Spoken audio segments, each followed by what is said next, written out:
भारतातील हॉकी खेळ यंदा आपली 100 वर्षे पूर्ण करत असून हे शताब्दी वर्ष देशभरात उत्साह आणि अभिमानाने साजरे केले जात आहे.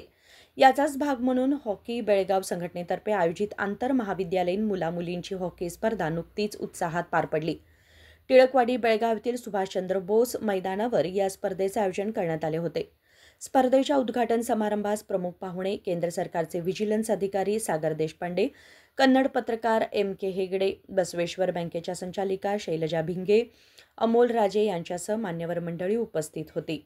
प्रारंभी उपस्थितांचे स्वागत आणि प्रास्ताविक झाल्यानंतर प्रमुख पाहुणे सागर देशपांडे यांचा उद्घाटनाच्या सामन्यातील खेळाडूंशी परिचय करून देण्यात आला.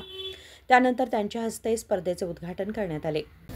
Hockey Belgaum family, and I'm sure they are doing a great job, especially Gulap Osmani sir, secretary ji, and the entire team of Hockey Belgaum.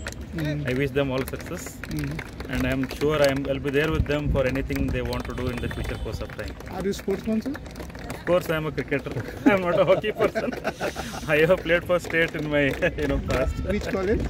I was a part of GSS college here. GSS college. Then when I was in engineering, I played for state cricket. Yes, very nice, very nice. Thank you very much for talking. या प्रसंगी hockey Belgaum संघटनेचे अध्यक्ष गुळप्पा हुसमनी, सचिव Sudhakar Chalke, SS नरगोडी यांच्यासह अन्य पदाधिकारी, सदस्य आणि हॉकी प्रेमी मोठ्या संख्येने उपस्थित होते.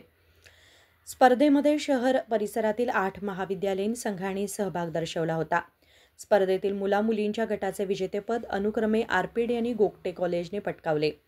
हॉकी बेळगावचे सचिव सुधाकर चाळके स्पर्धेच्या आयोजनाचा उद्देश स्पष्ट करताना भारतातील हॉकी खेळाला 100 वर्षे पूर्ण झाली आहेत. हे शताब्दी वर्ष साजरे करण्यासाठी हॉकी बेळगावने सदर स्पर्धेचे आयोजन केले असल्याचे सांगितले. राजेकर हिरेमठ, KMM मराठी, बेळगाव.